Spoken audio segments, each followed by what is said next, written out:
എന്നോട് ഈ അടുത്ത് ലാൽ അതിൻ്റെ പ്രൊഡ്യൂസർ പറഞ്ഞ് ലാൽ എന്തോ അത്യാവശ്യമായിട്ട് പുറത്തേക്ക് പോകാൻ വേണ്ടി ഇരിക്കുമ്പോഴാണ് ടി വി ഓൺ ചെയ്തപ്പോഴത്തേക്കും കല്യാണരാമൻ എത്രയോ തവണ കണ്ടു കഴിഞ്ഞ അദ്ദേഹം. പക്ഷേ ഒരു ഇത്തിരി നേരം കണ്ടു കളയാം, നമ്മുടെ സിനിമയല്ലേ എന്ന് കരുതി കണ്ട് അവസാനം വരെ ഇരുന്ന് കണ്ടുപോയെന്ന് പറഞ്ഞു.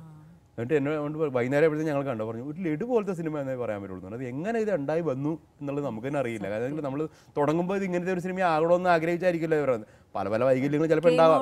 പക്ഷേ ഇത് ദൈവാനുഗ്രഹം കൊണ്ട് തേന്മാവൻ കുമ്പത്ത് വന്ന പോലെ തന്നെ എല്ലാം ചേർന്ന് വന്നു. അതിലെ ഗാനങ്ങളും രചനകളും അതിലെ ഗാനം എന്ന് പറയുമ്പോഴാണ് ഒരു കാത്തിരിപ്പിന്റെയാണ്. അതെ, ആ പാട്ടിനെ കുറിച്ച് വർണ്ണിച്ചാൽ മതിയാവില്ല. അതേത് പാട്ടാണ്? കഥയിലെ കഥയോ, അതിന്റെ ടൈറ്റിൽ സോങ് എന്ന് പറയാം. അത് ആദ്യം കൊടുക്കുന്നുണ്ട്, ഏറ്റവും അവസാനം റോളിംഗ് ടൈറ്റിൽ ഇതാ കൊടുക്കുന്നത്. ഷേണായിസിൽ ഒരു സംഭവം ഉണ്ട് എറണാകുളത്ത്. അതായത് അവിടെ കുറച്ച് വൈകിയായിട്ടാണ് തോന്നുന്നത് സിനിമ തീർന്നത്.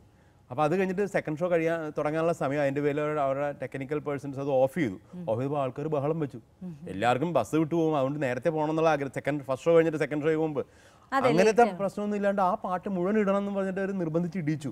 അത് വലിയൊരു അംഗീകാരമായിട്ട് ഞങ്ങൾക്ക് തോന്നുന്നത്. കാരണം ജനങ്ങൾക്ക് അത്രയും ആഗ്രഹം തോന്നി കേൾക്കാൻ ഇഷ്ടമുള്ള ഇപ്പോഴും അത് ആൾക്കാർ സദസ്സിലൊക്കെ പാടുന്നത് കേൾക്കാറുണ്ട്.